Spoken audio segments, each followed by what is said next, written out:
Recording in progress.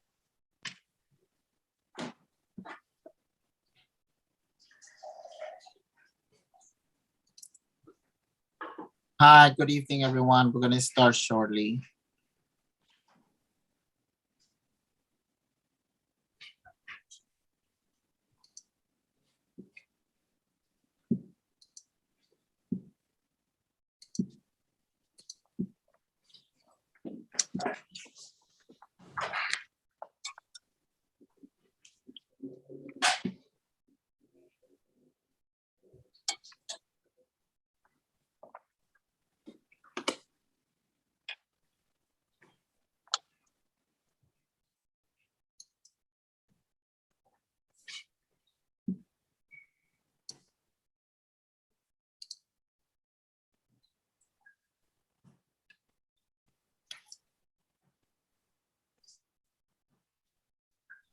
Okay, I think we should be ready to start.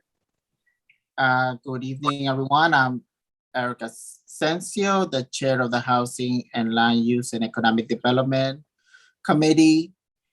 And the agenda will be as follows. We're going to have a presentation from CCHR about the fair housing protections under the city human rights law. Some maybe some updates from HPD, and I gathered some information from some of the questions that Barbara had about some buildings that were on construction, presently on construction in the district, that you can follow the link to.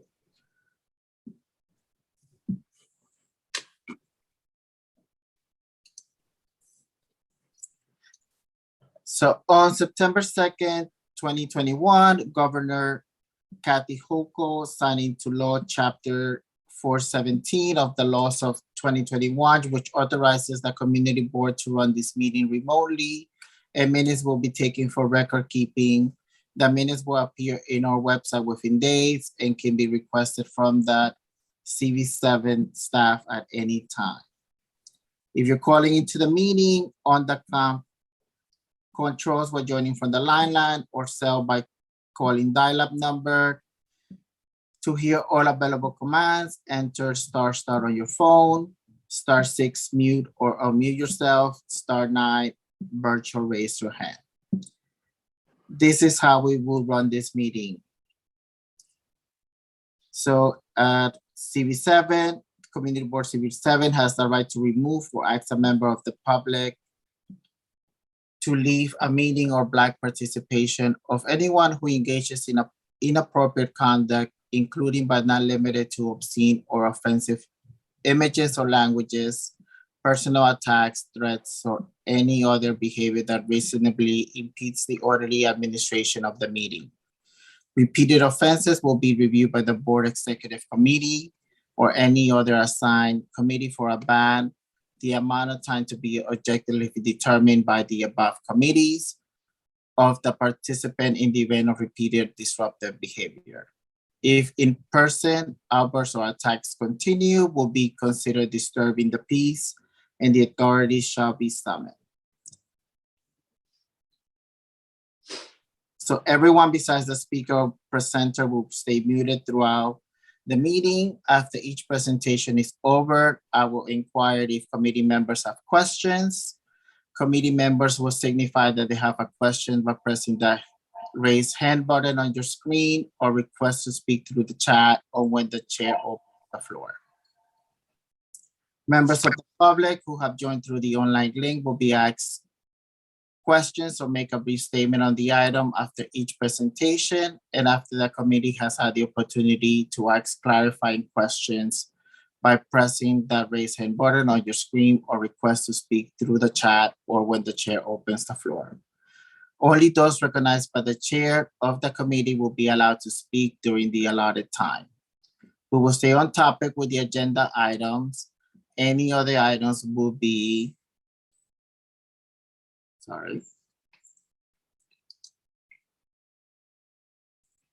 acknowledged by the chair in new business or addressed in the next meeting granted its time and the committee agrees on the topic. Following the question discussions and public comment portion, the committee will begin their discussion after each presentation agenda item and will conclude with the discussion to vote on a recommendation. When the agenda is finished, the meeting will be adjourned. If there's any questions related to the meeting software or to our process, please use the chat function or raise hand functions now or contact the district manager.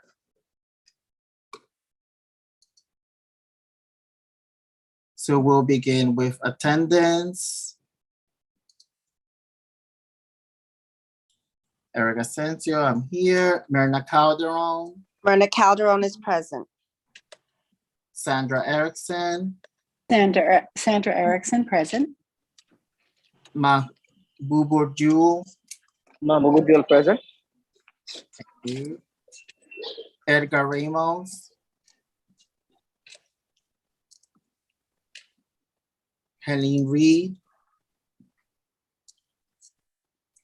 and Barbara Stranson. Barbara Streisand is present. Thank you. Did you guys get a chance to read through the minutes from March? Yes, I did.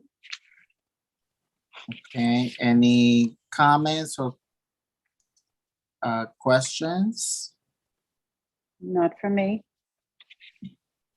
I just want to point out also that as of March, our meetings can be looked at the link provided in the minutes. Right, Jay? Right. So can we get an approval on the minutes? I ask for a motion to approve the minutes as presented. Sandra second. Erickson, I second it. Everyone in favor? Aye. Leon in favor.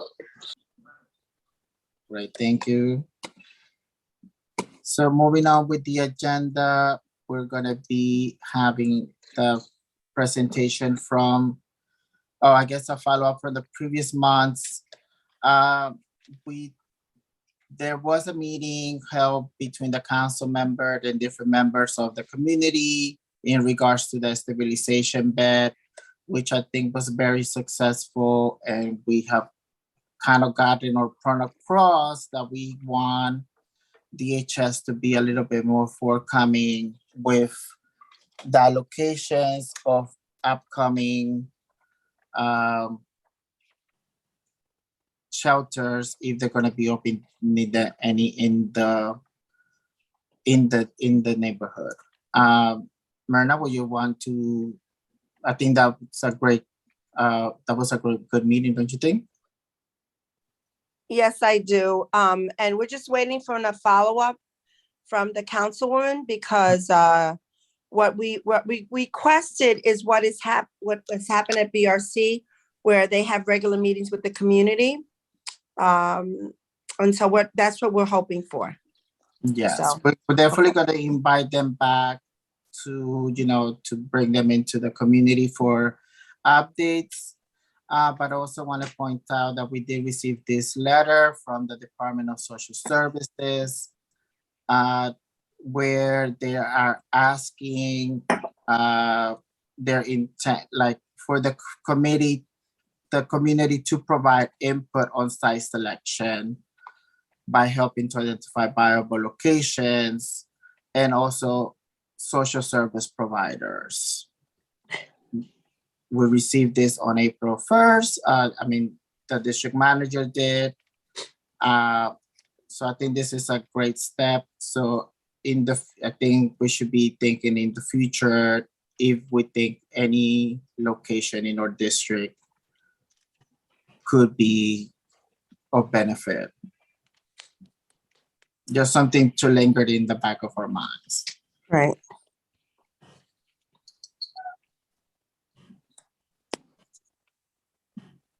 And then also on previous, we did receive also this other statement from the borough president where she and Mayor Adams signed the executive order to strengthen fire safety enforcement and outreach in the wake of the Bronx apartment fires that have been happening lately. So this is another great outcome for the committee, for the community, I think.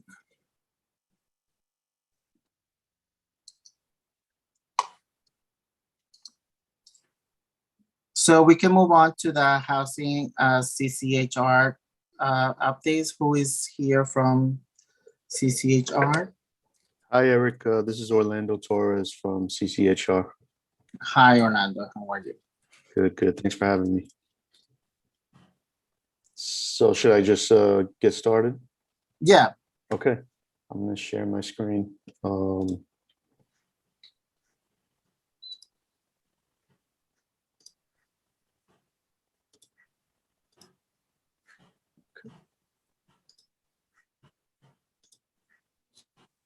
Great. So good evening, everyone.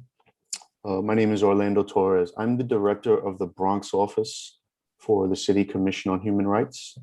And I'm going to talk a little bit about the human rights law for the city, but definitely we're spending 95% of the time tonight talking about fair housing laws under the human rights law. You know, and I'll also leave all my contact information in the chat box after I'm done. I'm happy to answer any questions either tonight or anytime after. Please feel free to call or email me or anyone on our staff about any questions you might have about the law. So I'm just gonna get right into it and let's take it away. So this presentation tonight's going to be an overview of the fair housing rights under the law. It's not meant to be kind of like the letter of the law per se, which is why we don't distribute these PowerPoints to the public, because the law changes actually quite often.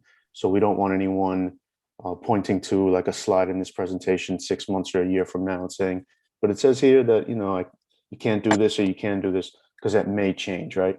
The best place to get the most up-to-date information and materials on the human rights law of the city is definitely our website. And I'll post the link to that on the chat box, and you'll also see it as part of the presentation towards the end. So we'll just do a quick overview of the Commission on Human Rights. We'll talk a lot about protections against discrimination in housing under the human rights law. We'll talk about some other protections under the law and the commission process for bringing a complaint to the agency. So the Commission on Human Rights is a city agency, just like HPD or DOB. We're broken down into four main bureaus. The two most important bureaus are the Community Relations Bureau and the Law Enforcement Bureau. Essentially, what we do is we provide legal services to people who feel they've been discriminated against or harassed in housing, in employment, in places of public accommodation, and also some other areas, discriminatory harassment, which is essentially street harassment, and bias-based profiling from law enforcement. But like I said, the two main bureaus are CRB and LEB. CRB is what all the borough offices are under. So the Bronx office and all the staff, including myself, are part of CRB. And we do education and trainings and workshops like this one here for anyone who will have us in the community to talk about the human rights law, to answer questions, and to see if people need help. And if they do need help, if we feel that you know, an individual or a group of individuals may have a case of discrimination, we would forward them to the Law Enforcement Bureau.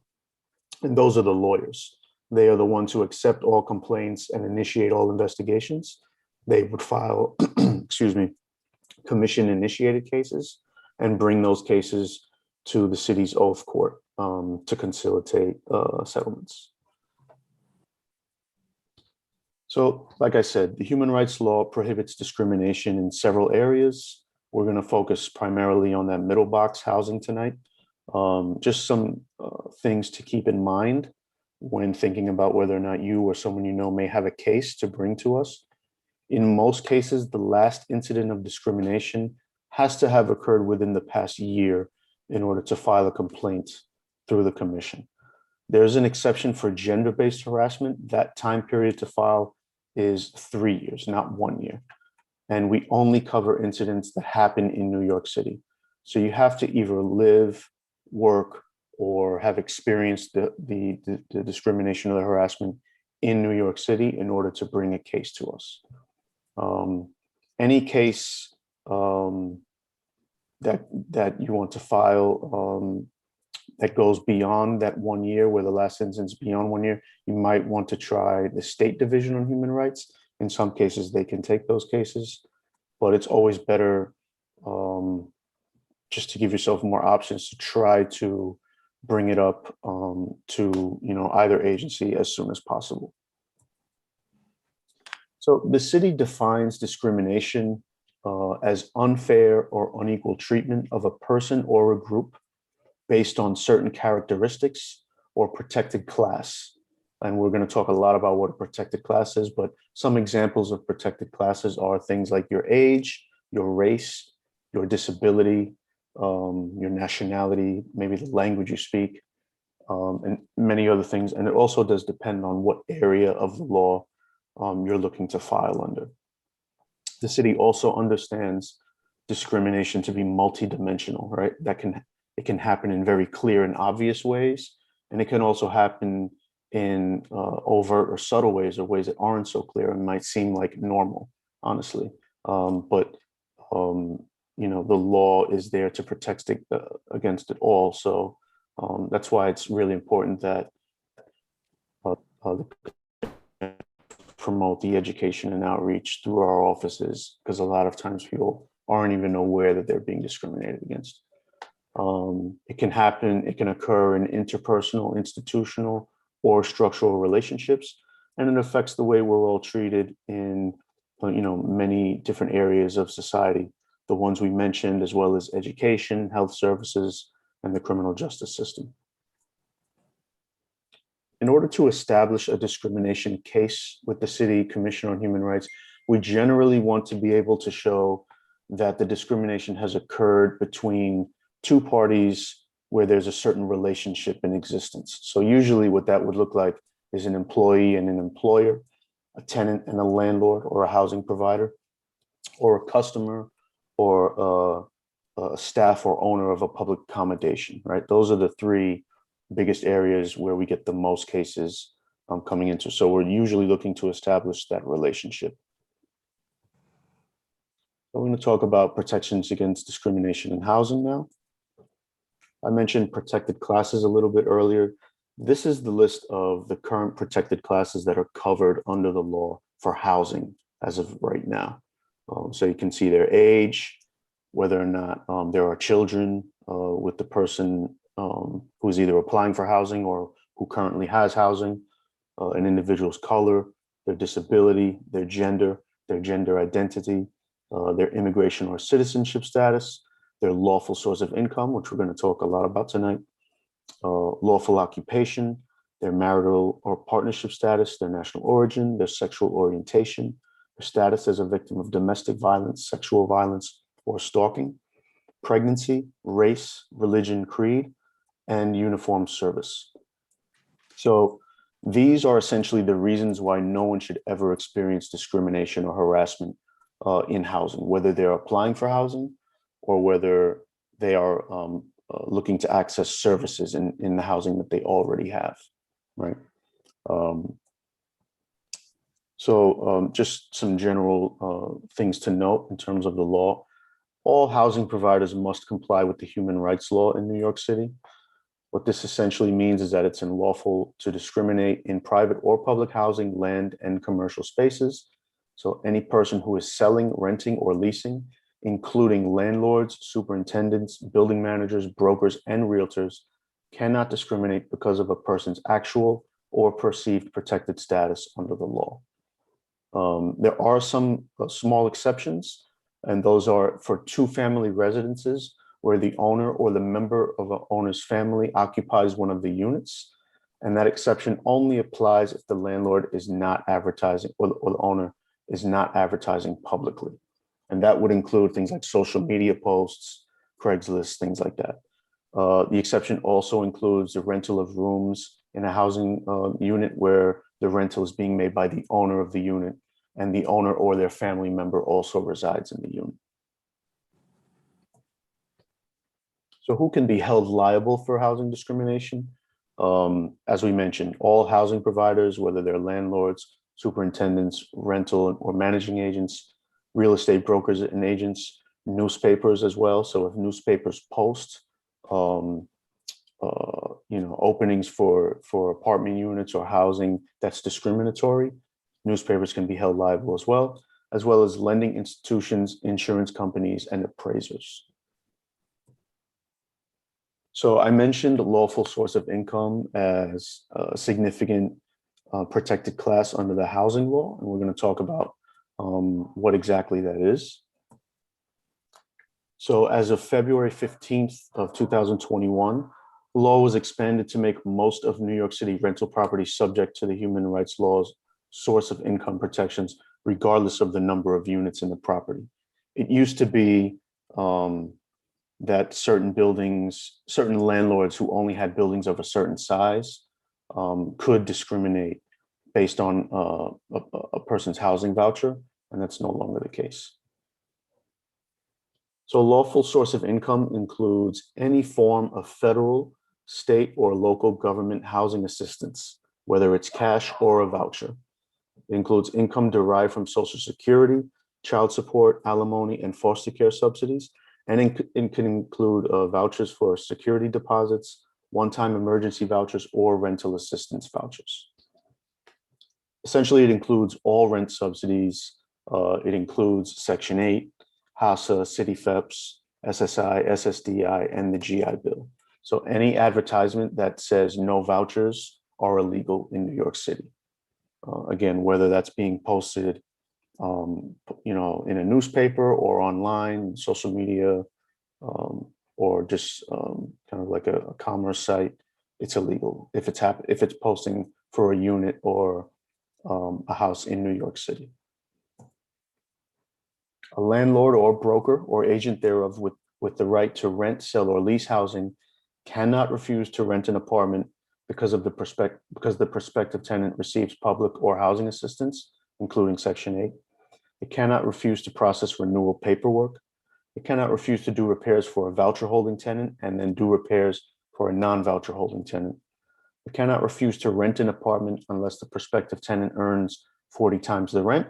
That kind of guideline is only applicable to applicants who don't have vouchers.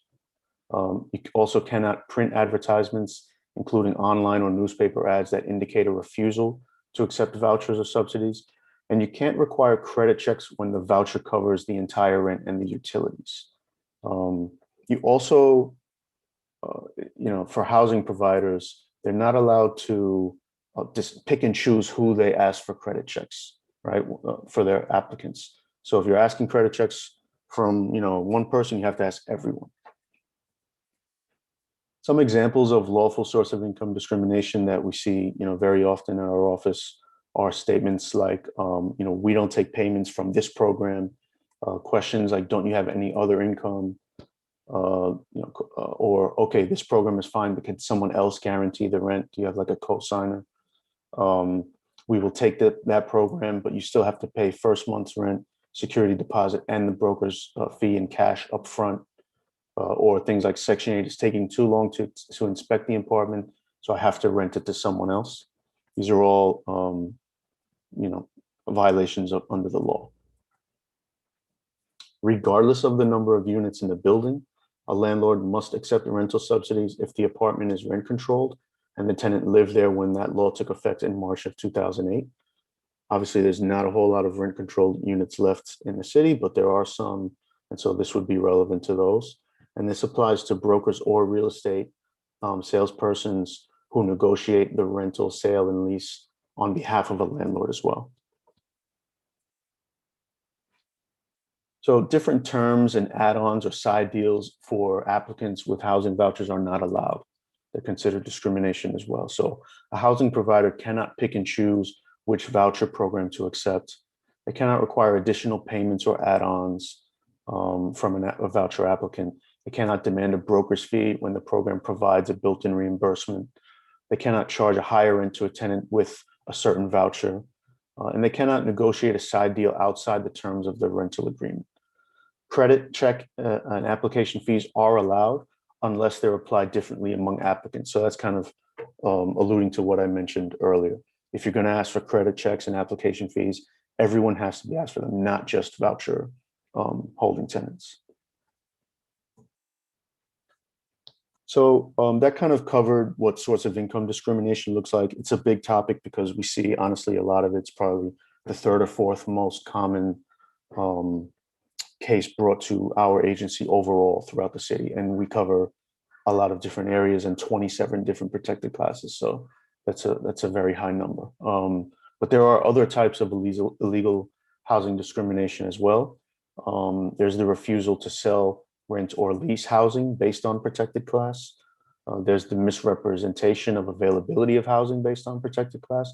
All of these are based on, someone's protected class. So again, that list of bullet points that I posted earlier, your age, disability, race, gender identity. If you're experiencing these things because of one of those protected classes, that's a case that could be brought to us.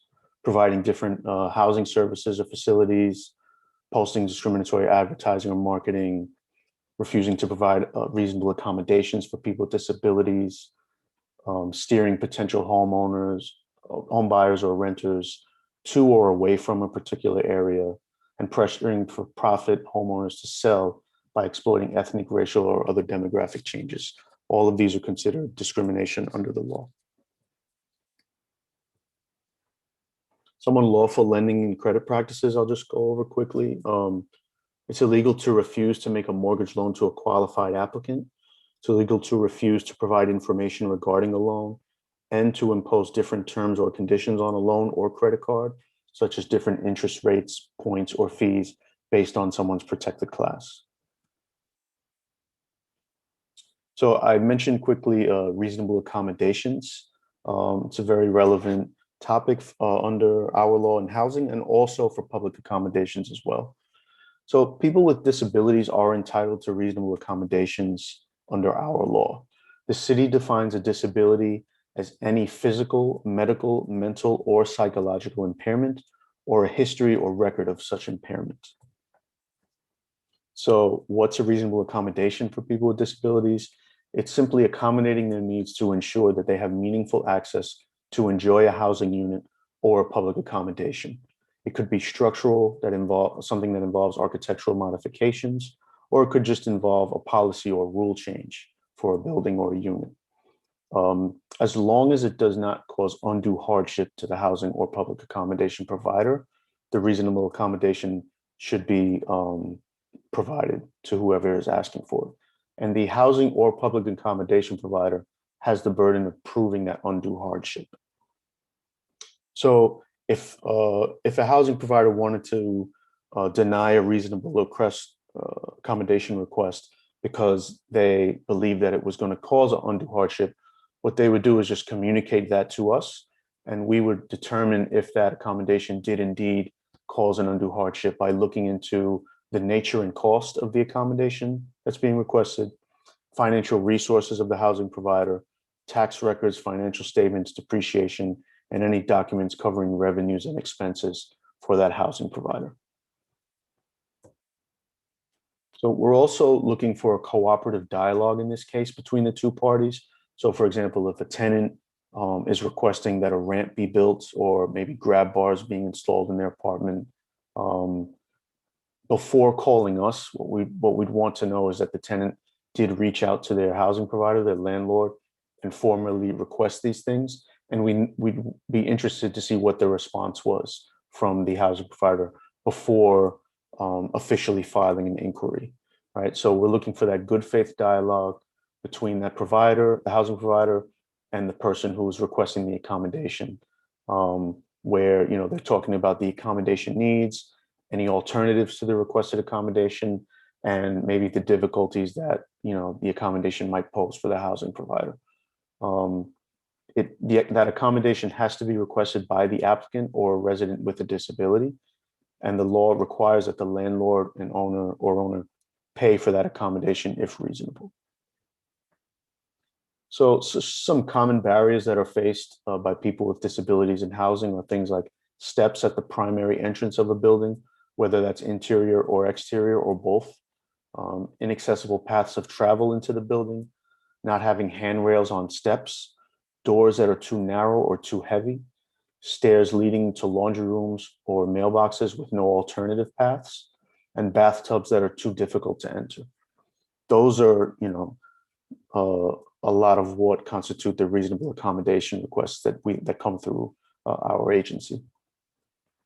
Also, not having grab bars by a toilet or a bathtub, pet policies that prohibit service and emotional support animals, a lack of accessible parking spaces, not having sign language interpreters at co-op board meetings, and elevators that break down frequently or are out for renovations.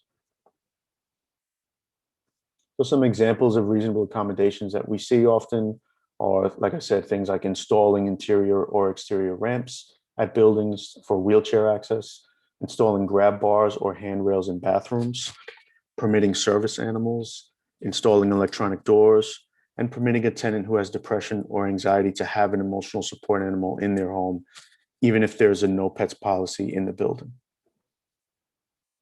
So this is just an example of a case that we took on where the housing provider did eventually install a ramp at the entrance of the building. Same here, an interior ramp to get through the lobby steps and a wheelchair lift where the ramp wasn't going to be able to physically be made in another building on the right there. So we're gonna shift a little bit to talk about tenant harassment because we get a lot of calls and questions about tenant harassment in our office. And it's really important to understand what kinds of tenant harassment the Commission on Human Rights can take on and what kinds we can't. In order to make a claim of discrimination under our law for our agency, there has to be a connection between the protected class of the tenant and the mistreatment by the owner or landlord, right? So for example, a failure to provide heat or denial of heat because of the tenant's age, right? There's two things happening there. There's the lack of heat in the unit, but it's because of a protected class of the tenant. That's a case that we can take on, right? So some other examples of tenant harassment that we would be able to investigate and potentially bring to court are things like intimidating tenants to move out of their apartments because they're African American, failing to provide adequate heat because the tenant has children, failing to provide water because the tenant has a disability, filing unfounded housing court cases because of a tenant's status as a victim of domestic violence in order to get them to leave the apartment, threatening to assault a tenant because of their sexual orientation, or threatening to call the police or immigration to force an immigrant tenant to vacate an apartment. All of these examples, bring that unfair or unequal treatment because of the protected class. They have that formula, right? And that's what we're looking for. What we wouldn't, just to kind of explain why that's important, is when you have landlords or housing providers or supers who are discriminating or not providing services to everyone in the building, right? Or to people of all different protected classes, whatever they may be in the building. Those are situations where we usually have to tell people we can't take the case because it's not clear that lack of service is happening because of a protected class, because it's happening to everyone in the building, right? Unfortunately. So in those cases, we try to encourage folks to, organize tenant associations and definitely bring attention to what's going on in those buildings to housing court, because it's not that they can't get justice in court. It's just that it wouldn't be through the human rights law, right? It would be through just organizing for basic repairs services for tenants in the building in housing court. So it's not that they can't do anything. It's just that in order to bring those cases to us, that protected class has to be the reason for the lack of services or the mistreatment. In terms of retaliation, it's an important part of our law as well. It's an additional violation of the law for housing providers to retaliate or take adverse actions against a tenant for opposing discrimination, for reporting or filing a complaint of discrimination, or cooperating, assisting, or participating in an investigation related to actions prohibited under the human rights law. So the reason why this is part of our law and it's important is because this is the way that we're able to protect people who may be worried about coming forward, even if they lost the initial case that they brought to us.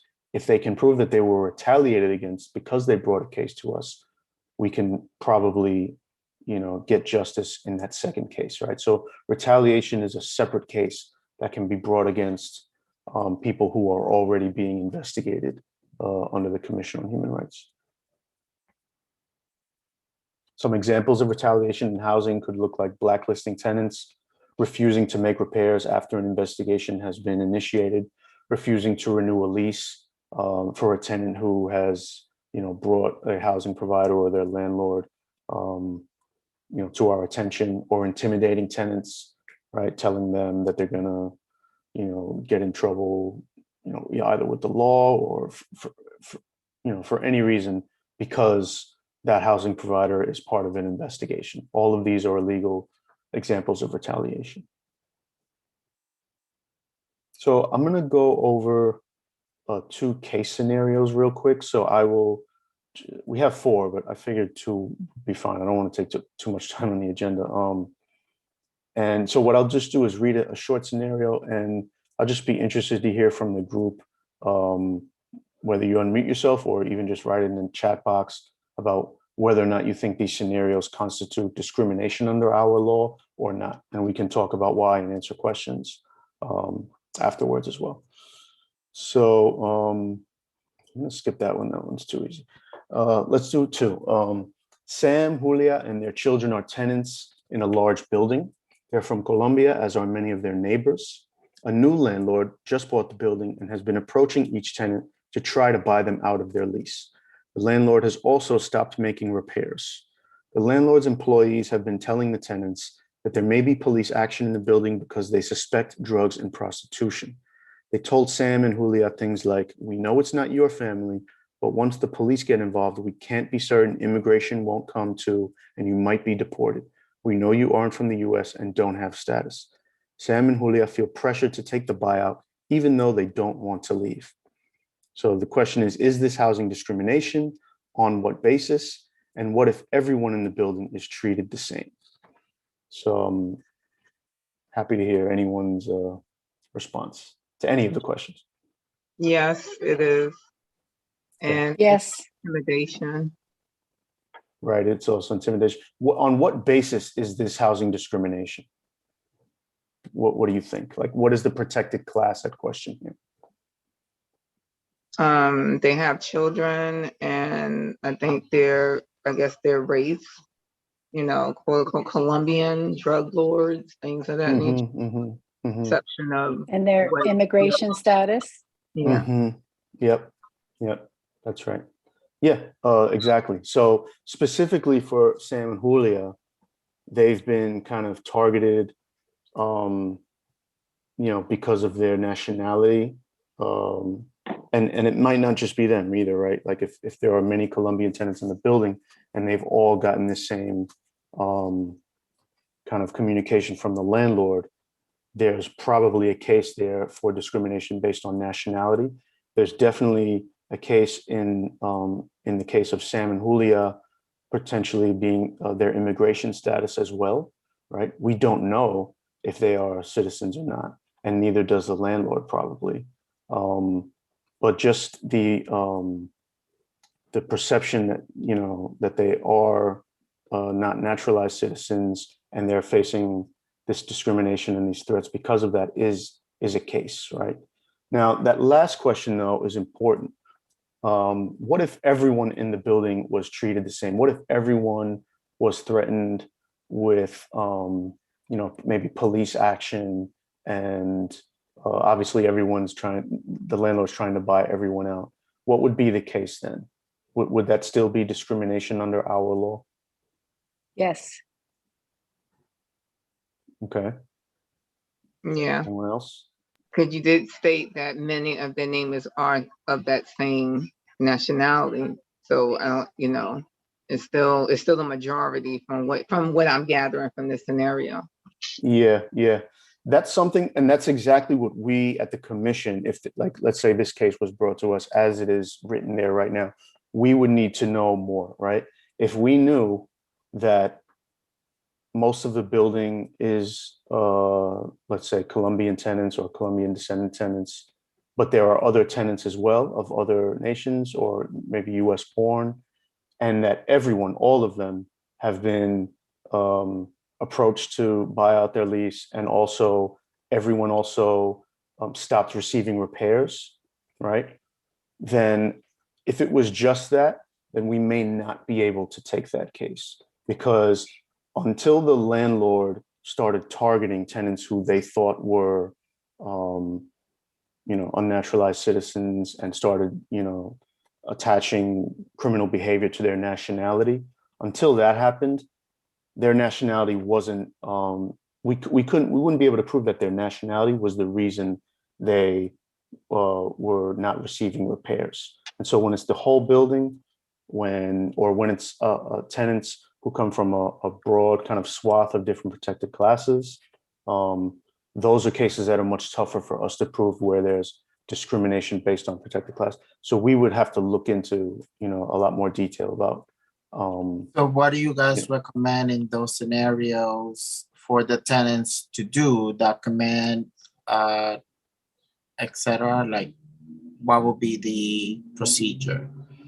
So if a tenant calls us and says, the landlord has stopped providing heat and hot water to the entire building, and we feel we're being discriminated against, I, as someone who's not in legal enforcement bureau, is not a lawyer, I wouldn't get too deep into trying to get into the details of, who lives in the building, what is their nationality, what are the protected classes that would be attached to this. I'd probably just refer them to LEB through our info line, and I'll drop that number because that's a really important number to have. I'll put it in the chat box. But there's a good chance that what LEB would tell them is that since everyone in the building is experiencing this lack of service, and doesn't seem to be a protected class or multiple, or like maybe one or two protected classes targeted, we probably can't take the case. There's a good chance of that, right? It's only, again, when we are able to attach the lack of service or the discriminatory behavior to a protected class, or even, multiple protected classes, right? Multiple, let's say only single tenants with children with vouchers are not getting their repairs done in their apartment. That's a case we could take, right? But again, if everyone in the building is not getting repairs, or if even if it's just like half the building, but like those tenants that aren't getting repairs are coming from all different ages, races, ethnicities, citizenship status, it's tough for us to prove that the reason they're not getting repairs is because of their protected class. And those are the only kind of cases that we can take. I see we have a hand up from, I can't see the name. Sandra Erickson.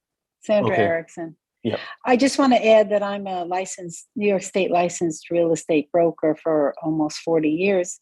And that's a lot of owner managers are licensed brokers, and a lot of agents that rent apartments are licensed agents. And the New York State Department of State has come down I'm on the State Board of Real Estate, and we oversee infractions by agents. So that's another place to report it to both to you and to the Department of State. We take cases like that very seriously. So that's another resource. Thank you for the presentation. Thank you. Thanks. Yeah. And anything that happens outside of New York City in terms of housing discrimination or any other kind of discrimination can definitely go to the State Division on Human Rights and other state agencies that deal with different areas of living, whether it's education or employment and housing. So definitely want to encourage folks to explore that if they're experiencing things happening in Yonkers, Mount Vernon, Long Island. We can't take those cases. Letitia, you had a question too?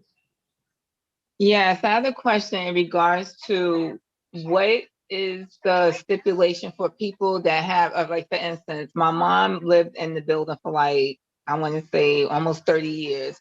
She just recently passed away. She was on Section 8 with my sister, who was basically born there and lived there all her life. It's a 8 apartment building, so it's like 4 floors with 2 apartments on each floor.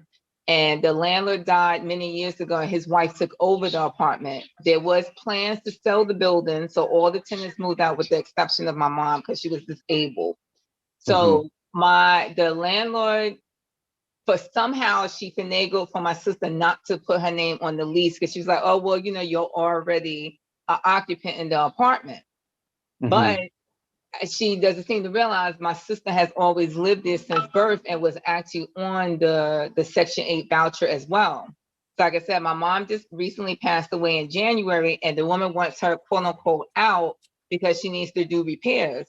But then I found out from my sister that she's been doing repairs and renovations with all the other apartments with her still in the building. So I'm like, well, what's stopping her from just simply moving into another apartment to do the renovations there? So the landlord thing is that because the apartment is a quote unquote 3-bedroom, she should move and have only a 1-bedroom voucher. But Section 8 said it doesn't matter how many bedrooms it is, it's still a rent stabilized apartment. It's been that way since we moved in, since like, I think it was 1990 something when we moved over there when I was in high school. And as long as she can only put the rent up but so much, and so as long as we're willing to pay it, that should be it. There should be no whatever. So I'm trying to figure out, I told my sister, like, said, well, oh, she'll move her, she'll relocate her to do the renovations. I was like, but one, why do you have to move? Why do you have to move, number one, when she could just simply put you in another apartment? And 2, why won't she give you another lease? Because you've been there since birth. So I was like, if she has to take you to court, let her take you to court and bring that up in court that you've been there, is on your birth certificate, that same address. So what is her right in regards to that? Because I think her thing is, oh, she doesn't make but so much money, blah, blah, blah. But it's like, it doesn't matter. My mother was disabled. The rent was still being paid. So first of all, I'm sorry for your loss. Thank you. And what I'll say is, it doesn't sound, so again, I'm not a lawyer. From everything that you're saying, it doesn't sound like your sister should have to leave the apartment, but it really does depend on, I think primarily on the Section 8 rules for whether or not she can stay in that apartment. As if she's on the current voucher,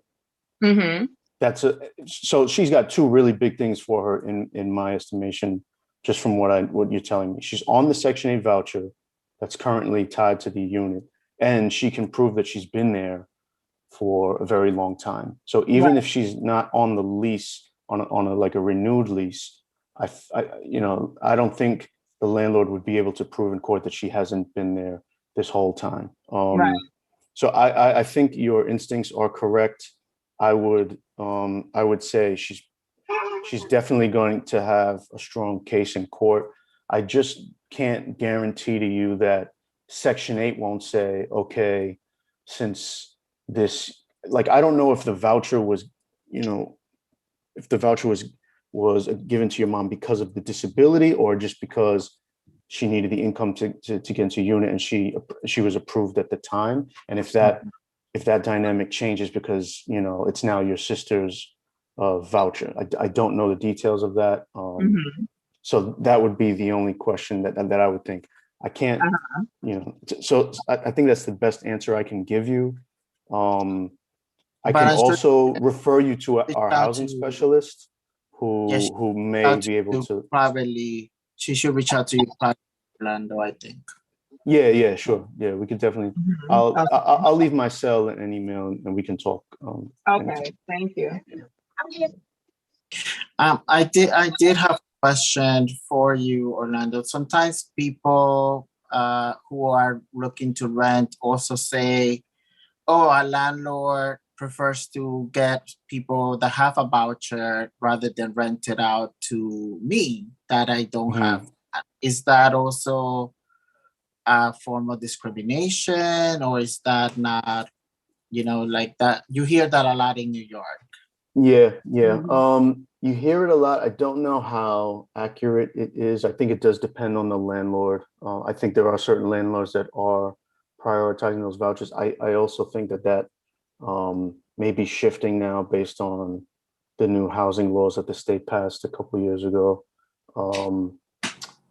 The thing there, I guess the short answer to your question is no, it wouldn't be considered discrimination simply because not having a voucher is not a protected class under the law, right? So the argument can be made that even though you don't have since you don't have a voucher, you have income that,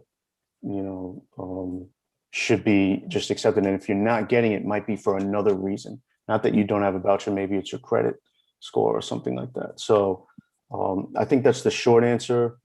However, something that we look into from time to time is kind of like proxy or almost like excuses that landlords give that are hiding other reasons, discriminatory reasons for denying services or apartments. So if a landlord is only telling, for example, African-American applicants that since they don't have a voucher, they don't have anything for them. If we could prove that there's a pattern that is based on protected class, but it's not necessarily the reason that, that the housing provider is actually telling those applicants, then that's a case we could take on, right? So sometimes you have to look under, like I said, discrimination is sometimes really like obvious and clear, but actually more often than that, it's not as clear.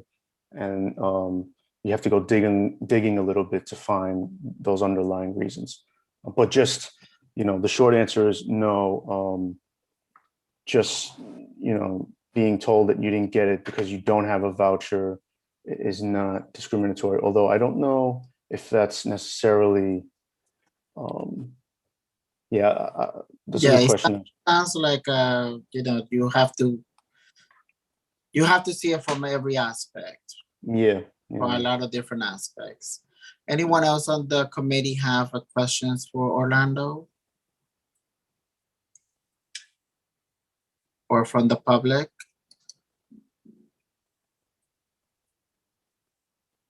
So I'd just like to mention real quick, just wrapping up, the commission can impose $125,000 in civil penalties for violations and up to $250,000 for really malicious conduct or, willful wanton violations. And this would be in addition to other remedies that could include but aren't limited to getting the tenant into the unit that they were initially denied, mandating a landlord to attend trainings on the law, damages for victims of emotional distress, and maybe other out-of-pocket expenses related to the discrimination. This is some of the information of how to contact us. You can call 311 and ask for the Commission on Human Rights, or you can just call our info line, which I mentioned before. I'm going to write all this in the chat box. You can see our website at the bottom, nyc.gov/human rights. It's a really great resource for, all community boards, really all members of the public, just to get really up-to-date, interesting information on the human rights law in many different languages. Just check out the website, and please let me know if you have any questions about accessing certain topics or finding an answer to your question. And yes, thank you.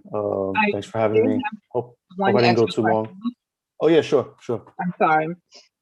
In the case where someone is getting an apartment through a program, let's say they have those, I forgot what it's called, something Humanity for Homeless or something like that. Let's say their rent is the rent is $1,700, but HPD or whatever is paying, like, let's say the bulk of it, and out of their income they're only paying, let's say, $200 or $300. When they're moving in and they're paying a month's rent and month's security, they're only supposed to pay that portion, which is the $200 or $300, two times or whatever, not the full $1,750 or whatever that's being charged, correct? That's That's correct, because they have a correct. voucher. They have a voucher. Mhm. Okay, that's what I figured, because I know somebody that actually paid it, and I was like, I don't think that was what they were supposed to do, so I told them to look into that. Hmm. But thank you That's for, really good. That's really good to know. Yeah, yeah. I'm about to leave all my information and the info line number. So please, reach out to me. Especially Letitia, if you want to continue that conversation, maybe we can talk tomorrow, or email me. Doesn't matter. But very happy to be here. Thanks for the time. all right, And, thank you. Thank you. Thank you very Appreciate it. much. Yes, thank you for the information. Some things that sometimes we don't talk about in housing. We only think about what's going to being built and how it's populating the neighborhood sometimes. Right. I'm here anytime. Thanks. Great, thanks. So moving on with the agenda, we're basically, Ted, do you have any updates for us? No, only something that I think I see happening and that I became a little more aware of recently. We have our programs, which we've spoken about, where we provide construction financing, to subsidize the cost of construction in order to keep the rents affordable. And we are seeing more and more people are filing, developers are filing with the buildings department that they're going to be building buildings and without coming to HPD to use our programs. And we wonder sometimes, how do they think that they could, do that? That just if they're not getting subsidy on the construction, then they have to pay a lot more. And how are they doing that without charging exorbitant rents, which they may be. And then what I've started to see more and more though recently, because I do see a lot of times there's a website called YIMBY, which shows filings with the buildings department. And what I'm seeing is a lot of these buildings, they're fairly small multifamily buildings, 20 units, 30 units, maybe 40 units, but in relatively small lots. And then I know what I see is what the average square footage is of the apartments. And I know people complain that our guidelines, that the apartments, the square footages are too small. And these are very small. But that what tells me then is that a lot of these buildings are really only doing studios and one bedrooms. They're not doing family units. And that's the way that they're able to make it work, presumably. I mean, I hope for their sake it works, in that they're just squeezing in as many units as possible in order to have the income that they need to be able to pay off the bank mortgage that presumably they're getting. I've seen recently, and this is all over the Bronx, including District 7, but I've seen recently, somebody will do 20, 30, 40 units and average under 500 square feet per unit. Well, that's below our maximum even for a studio. And so, they're obviously, like I said, just squeezing in units. And that's not really then serving the community. And again, I would just say, to the committee and to the district manager, that when you see some of these, try to have them come to the committee just to do a presentation. They probably won't want to because they're not required to, and so they wouldn't. But it'd be interesting to hear from some of them, what they're doing and how they're doing it. Again, they're not doing anything illegal, but just to get a better understanding of what is happening. Ted, one question. Are they getting any real estate tax abatement? Well, presumably, yes. Presumably, they're using, even a massive number of buildings are being developed now, or being filed at least to be developed.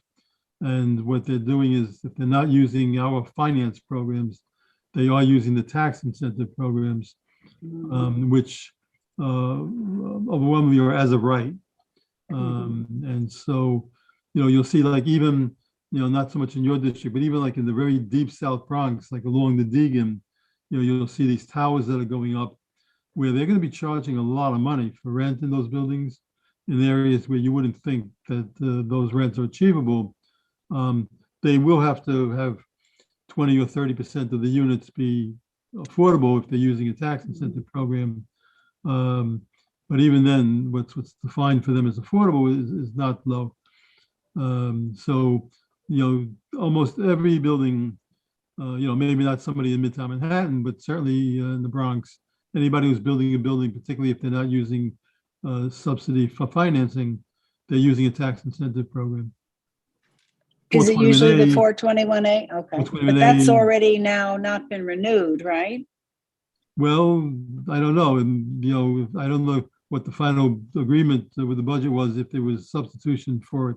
That's what's being proposed. Yeah. But maybe 421A would end, but there'd be something new, Right. to achieve the same purpose. Mhm. It could be 420C, could be an Article 11.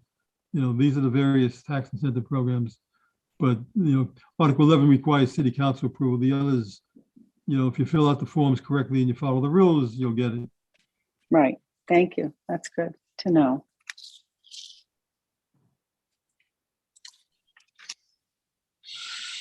Thank you, Just Ted. ask a question. I did see, I guess you're going to get to it next on your agenda. Some addresses. I guess these are possible projects that have filed and the board has become aware of them. Yes, this is some of the addresses that Barbara mentioned last month Okay. meeting. So we did a little digging on the Department of Buildings website, and I found, what the intent of those are. So, for example, this is one that Barbara mentioned at the corner of Perry and Moshulu Parkway South, which is pretty much completed already. And this is a 33 unit building in a story. A story is 33 units.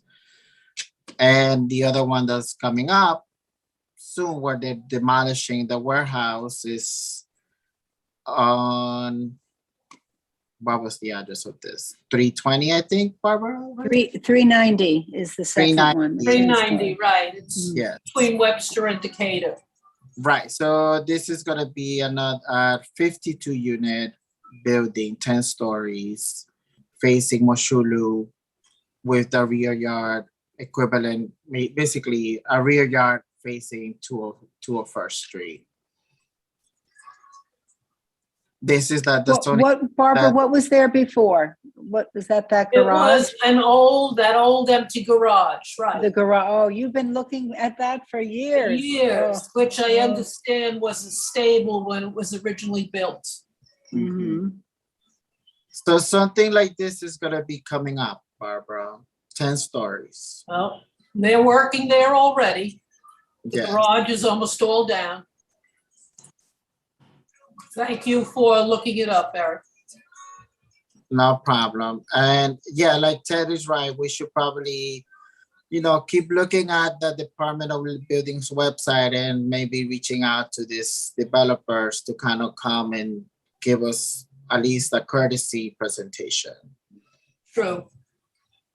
Can I add something to that? Sure, go ahead. I've seen that there's a school being put up on Jerome, right across the street from Walter High School, and that little elementary school that's near it. And it's across the street on the side where they just built another building maybe a year or so ago. They put up a unit.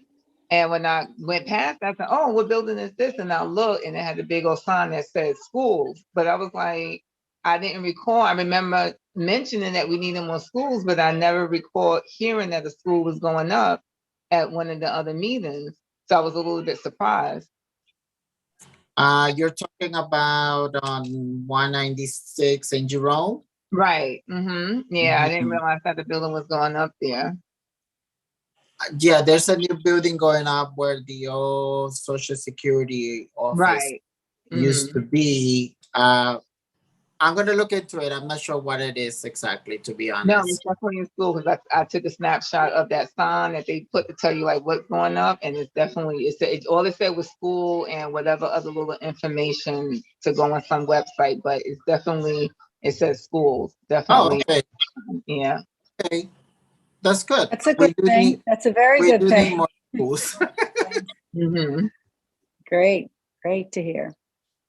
Yeah, and I guess that leads us to to this announcement that Sandra found that was emailed to her, that the senator and the borough president and the city council member are going to be hosting a community visioning session for the Armory at Kingsbridge and Jerome.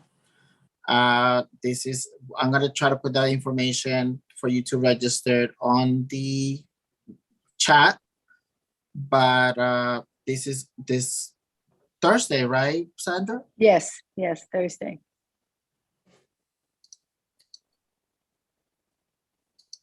So it will be good for us to this will, I guess, maybe, I don't know, what do you guys think should happen there? Not to put anyone on the spot, Oh, but I'm sure you all have the ideas.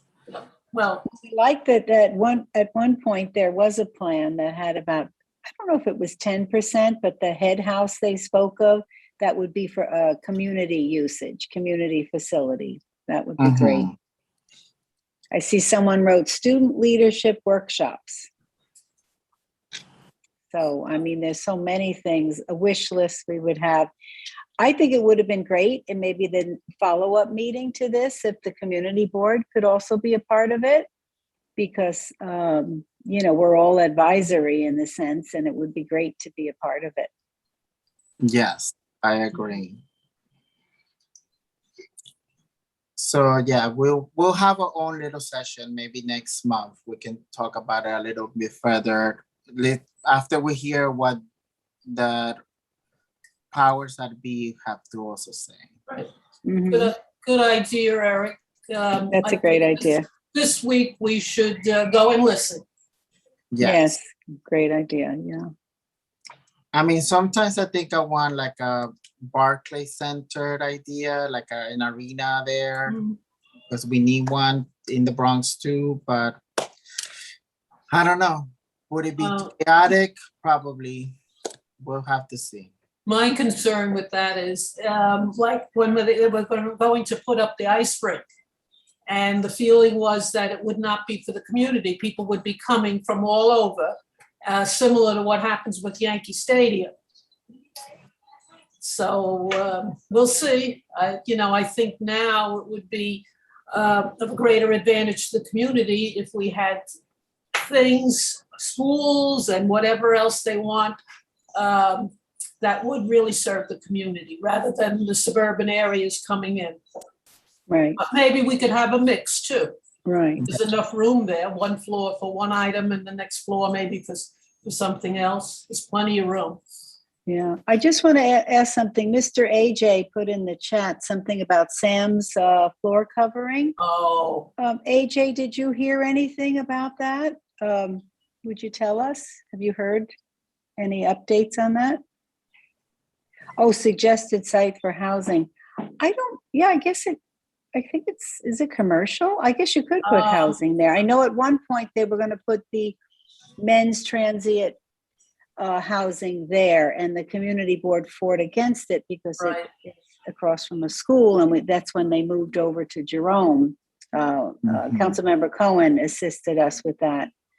Affordable housing, not shelter. Yeah, I think that would be a great location. I'm surprised none of the developers have grabbed it at this point. Yeah. There used to be houses before. Oh, okay. Up and down Webster. Well, when we did that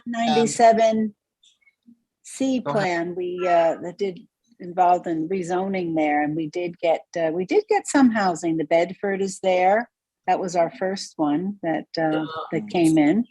So we have some nice housing along there. So that's good. Yeah. I mean, some of the old house, one of the gas stations on that strip is also boarded up. I don't know what's happening there. Right, I noticed that too. Mhm. Yeah. Yeah. But like I said, we're gonna go with Ted's suggestion and try to be ahead of the curve and bring them to the. Good idea. Yes, yeah. And then one last thing that for next month, we also gonna be having the Department of Sanitation come and talk to us about the new regulation that requires them to file a buildings over 150 units to file a waste management plan with the city. It came into effect April 1st, and we're gonna be told that we're gonna be hopefully getting a presentation about it next month. Great. Mhm. Our meeting is May 10th. Yes, Great, very good. but thank you, everyone. We have a motion to adjourn. I will Who has offer a it? motion to adjourn. I second it. Thank you. Thank you, everyone. Okay, good night. Okay, bye-bye. Bye.